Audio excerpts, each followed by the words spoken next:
As Prince Harry steps back onto British soil, emotions run high with anger and doubt. His return is filled with unresolved issues and legal fights playing out amid royal tradition. Harry's search for safety and acceptance in his homeland turns into a gripping tale of family conflicts and public scrutiny. Every move he makes is seen as a desperate attempt to reclaim his place. Under the watchful eyes of the world, Harry faces a tough challenge without a permanent home in the UK. Since moving to California with his family, despite strained ties with King Charles III and his brother Prince William, he sometimes visits Britain. Due to his fame and need for privacy, he always prioritizes security. Harry dislikes staying in hotels because he is easily recognized and has often felt exposed to media scrutiny even when staying with friends. His security arrangements in the UK have been the subject of legal disputes, as Harry has expressed concerns for his family's safety on British soil. Despite these worries, a recent legal case about the level of taxpayer-funded protection he receives was rejected by retired High Court Judge Sir Peter Lane. Harry now lives in a country where millions of people can carry personal firearms, with over 450 million guns in the USA. Despite this, he says he is more worried about being in the UK, where neither his private security can carry guns. In the USA, there are around 21,000 murders a year, while in the UK, there were just under 700 in 2022, most of which were gang-related stabbings. He also traveled to Kenya with his wife, one of the most dangerous countries in the world. When Harry visits the UK, he receives appropriate security from the Metropolitan Police, including full protection when visiting the royal family. What frustrates him is that he has to give notice to get this security. He wants to arrive whenever he pleases and have immediate round-the-clock protection from armed police. He also seeks International Protected Person (IP) status, allowing him to conduct his tours without fear of prosecution. Harry's work has been criticized, with only 5% of their charity funds going to good causes. Other royals like Princess Anne and Prince Edward get security only during royal events or official work. Princesses Beatrice and Eugenie, as well as Prince Andrew, also only receive security at official royal events. Harry made himself more vulnerable by boasting about the number of deaths he witnessed during his military service, comparing them to chess pieces. If Harry receives UK taxpayer-funded full security and IP status, it could seriously harm the royal family's reputation, angering many taxpayers. It's worth noting that Harry has stated that America is now his home and is considering American citizenship.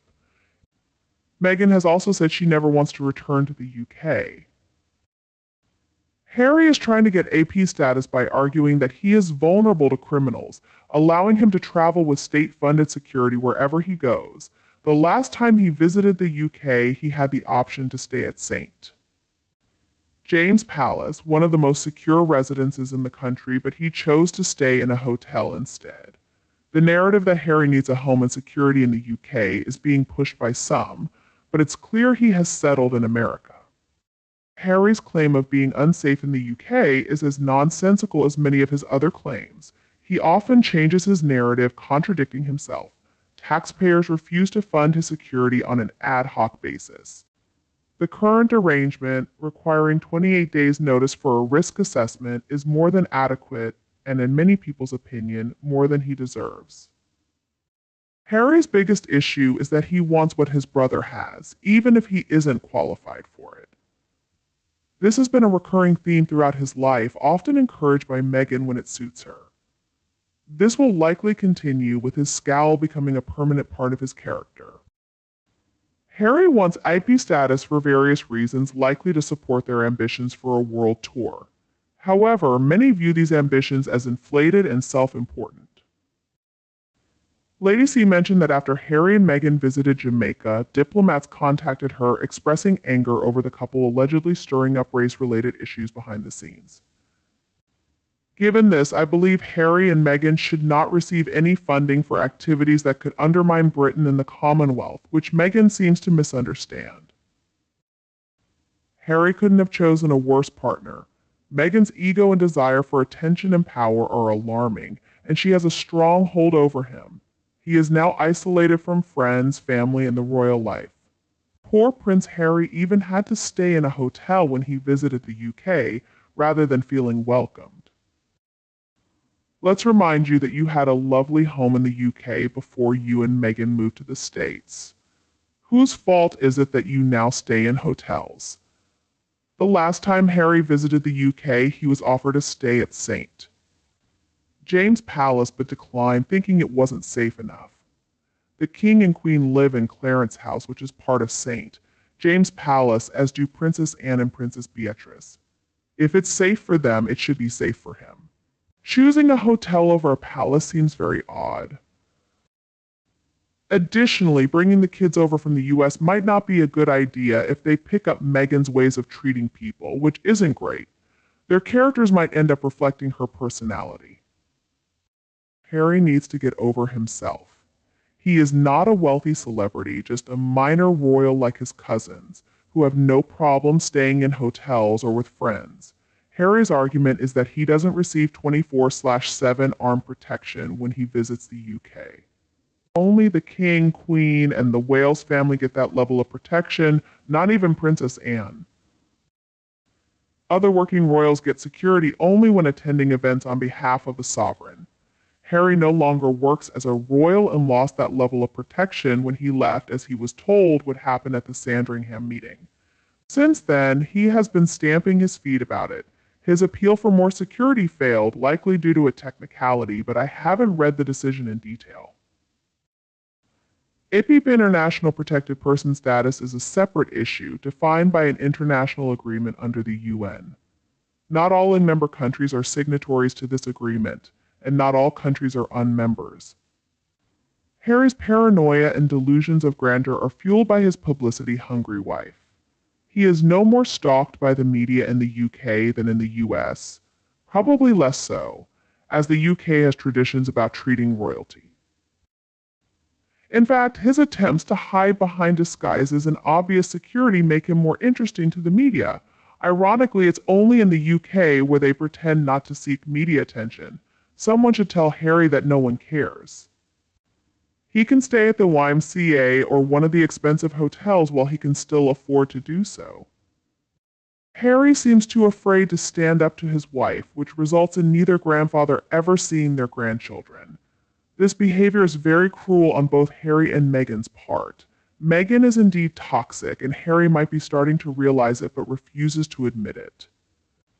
If their children were real, Meghan would be parading them around like a state visit.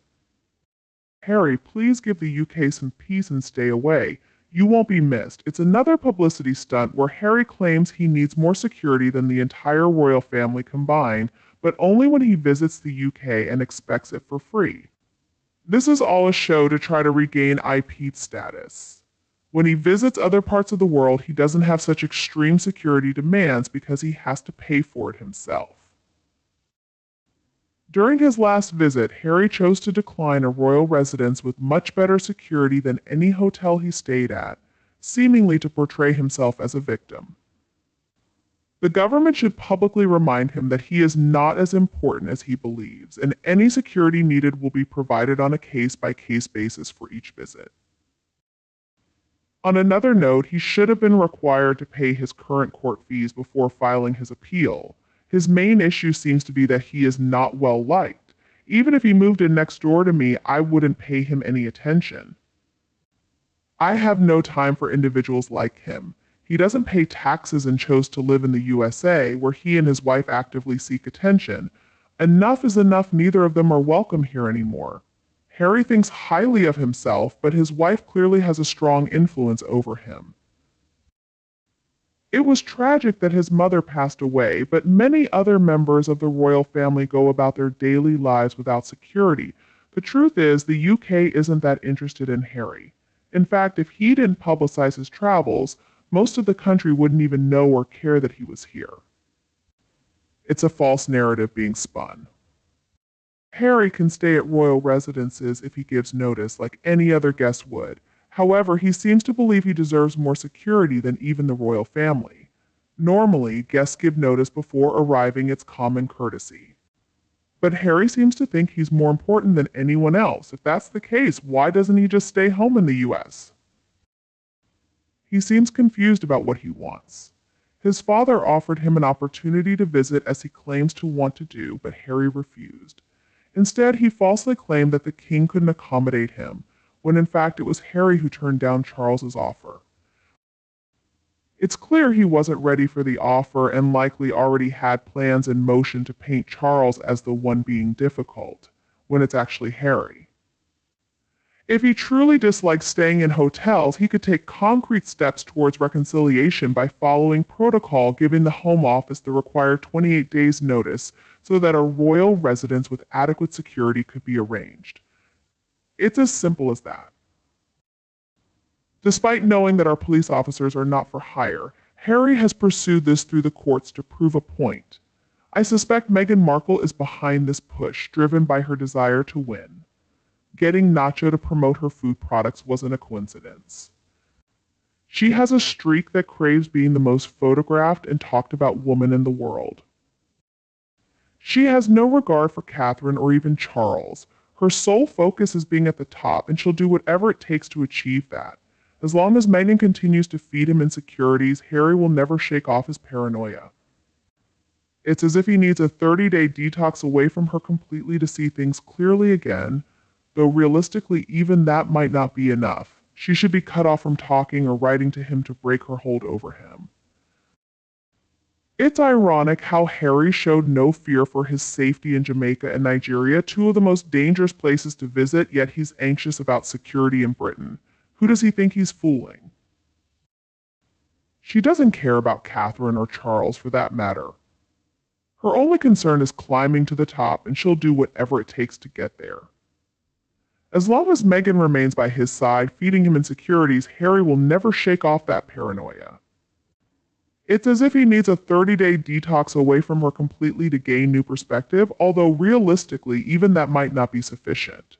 Regardless, she should not be able to communicate with him to break her hold so he can see his true situation clearly. It's ironic how Harry showed no concern for his safety in Jamaica and Nigeria, two of the most dangerous places to visit, yet he's anxious about security in Britain. Who does he think he's fooling? He was offered a protected royal residence when he visited for the Invictus 10th anniversary but chose to stay in a hotel instead. Once again, Harry's actions and words don't match. Is he that oblivious? Apparently so.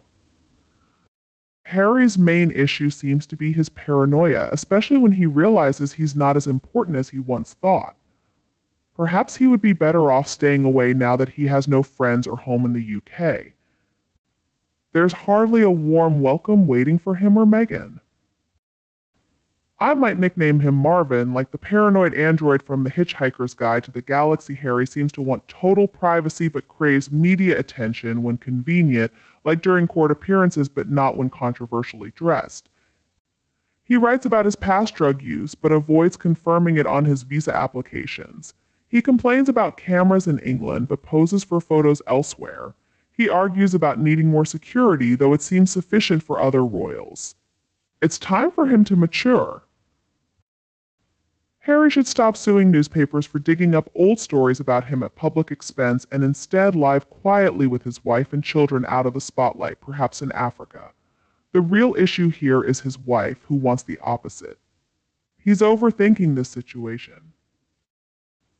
No one, including his own family, really cares if he visits the UK or where he stays. The only candid photos of him are taken by his own personal photographer whom he brings along. It would be best if they stayed away. Their inflated sense of importance makes them legends only in their own minds. Harry needs to take responsibility for his own mistakes. His actions have caused significant disruptions. He should face severe consequences, especially since his children, Archie and Lilibet, have been involved. The lack of interaction between Harry's children and their cousins, Prince George, Prince Louis, and Princess Charlotte, highlights his ongoing conflict with the royal family. According to royal analyst Tom Quinn, Harry's family is also affected as he struggles with strained relationships. Despite hopes that their children might bring the family closer, Harry and Meghan see no resolution to the conflict. Quinn also noted that Prince William has been reminded sadly of their mother's death, especially as their son George shows interest in a career as a pilot. Harry viewed his split from the British royal family not as a sudden event but as the culmination of years of tension. He expressed dissatisfaction with how he and Meghan were treated even before stepping back from royal duties, particularly concerning media coverage and certain family members. The relationship has been further strained by revelations in books and interviews by Harry and Meghan. Harry feels his family was isolated and unsupported, while Meghan argues that there isn't enough solid evidence to support this perception. The media often exaggerated or distorted stories, which increased Harry and Meghan's sense of isolation and loneliness. While the royal family has tried to shield them from media scrutiny, they have limited control over the entire press. Another perspective on Harry and Meghan's desire for a quieter life is seen as stemming from self-interest and ambition. Frankly, I find it hard to believe that Harry's greatest concern is how his personal conflicts with his family affect his children. It shows a lack of understanding of reality. Keeping children away from both sides of their family, except for Meghan's mother, will naturally impact them. They only see and hear what is filtered to them. How can they expect the public to believe their claims, such as Archie asking about his relatives living in palaces? Do they treat underprivileged children as princes and princesses, further confusing their minds? Everything Harry and Meghan regret is entirely their own doing and stems from their actions. I doubt they will be truthful with their children when they are old enough to understand what they missed out on. Perhaps Harry should have considered this before airing his and Meghan's personal issues in public. Meghan thought that airing the royal family's dirty laundry would benefit them somehow. Did she really think people wouldn't see through her lies? No rational person would publicly shame their own family and then expect a warm welcome from them. Quite the opposite. The Sussexes seem to live in a fantasy world. When it comes to Archie and Lily, Harry and Meghan have only themselves to blame. They made their bed, and now they have to face the consequences. The royal family is doing well without the two drama queens. Prince George and Princess Charlotte seem to understand the situation. Everyone knows the royal family is thriving without the Harl, but here's the key question: who needs whom?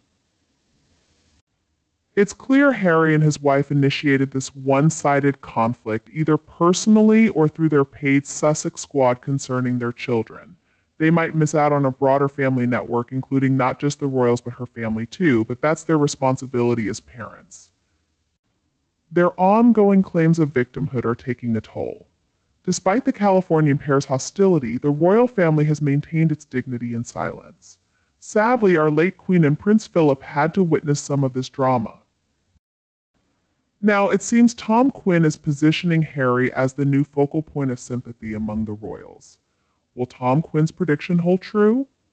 Harry has disowned his family and left them in a vulnerable position.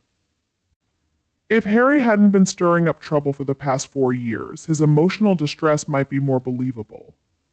According to royal expert Tom Quinn, the ongoing conflict is now affecting Archie and Lilette deeply, despite their father's profound sadness. However, I don't believe Harry should be seen as a victim. It's crucial for George, Charlotte, and Louise to stay away from the Sussex family for their own safety and well-being. The decision by the Wales children to not associate with Archie and Lilette is truly in their best interest. Regardless of future developments involving the children, the Wales family has distanced themselves from the fallout of this situation. William, being a helicopter pilot, doesn't need Harry to impress George with stories about flying helicopters. Does Harry even think before speaking ill of the royal family? Then he wonders why they avoid him. Despite everything Harry and Meghan said about their parents, they started spreading hints, lies, and exaggerations. They should have thought about this before. Simply put, it's too late now. The same royal family that Harry claims ruined his life. Why would he want his children involved? Despite his life being affected by his royal status, he insists on giving his children titles. He wants them to be part of the royal family, which caused Meghan so much distress she considered suicide. Clearly, this story is all mixed up. Reconnecting with my family hasn't been easy. There have been misunderstandings that felt impossible to clear up. It's like trying to fix a big mistake that could have been avoided with a little honesty. And time passed, and despite efforts from both sides to mend things, trust remains a challenge. People doubt our intentions, thinking we'll run to the media at any chance, especially when it involves royal matters. This suspicion extends even to our interactions with William and Catherine's children. Their deep-seated jealousy and animosity have made it hard for us to rebuild trust. It's been a complex journey filled with emotional wounds and lingering doubts. We still have differing views on how to resolve issues. The royal family prioritizes their image and traditions, while Meghan and I seek acknowledgement and reconciliation from our family. The royal family isn't in the wrong, so there's no need for them to apologize. Harry and Meghan, often seen as unnecessary troublemakers, should stay far from the royal family in the UK. Harry didn't seem offended when he started the conflict with the Oprah interview, his book Spare, and his numerous interviews criticizing the royals. His first wife, Tom Quinn, is now leading the Sussex squad, while Beezy and Omi are their spokespersons. Their connections go beyond Soho House. If they had simply acknowledged using surrogates to have children, much trouble could have been avoided. However, they chose dishonesty and kept digging deeper, making it hard to see how they'll ever get out of this mess. No apology can make up for treason and deceit. If William is smart, he won't let his brother near his children because Harry needs professional help for his issues, and Meghan's jealousy of Catherine is well known. William and Catherine seem fair and wise enough to make good decisions. William will never risk his children facing what he went through. If the Markle kids decide they want something they're not entitled to, it won't change anything. William will ensure that his children, especially future King George, stay secure by keeping Harry and his surrogates away from their lives. Well done, William, for protecting your children's future. Safe. William won't be particularly large on Harry instructing Prince George on porkers. William can address any queries George has on piloting. Harry was a gunner, not a pilot. You should straighten out your facts. William will make sure the Harlesbras on George and Charlotte's coattails are not anchors as Harry was to William. Harry has no concern for the child's relationships. Well, that's all for today's video. Thank you very much for watching our video, and I want to know what you think about these issues. Please express your opinion in the comments below. Hope you will always be cheerful and happy. Don't forget to support us by liking, sharing, and subscribing to the channel. Goodbye, and see you again in the next videos.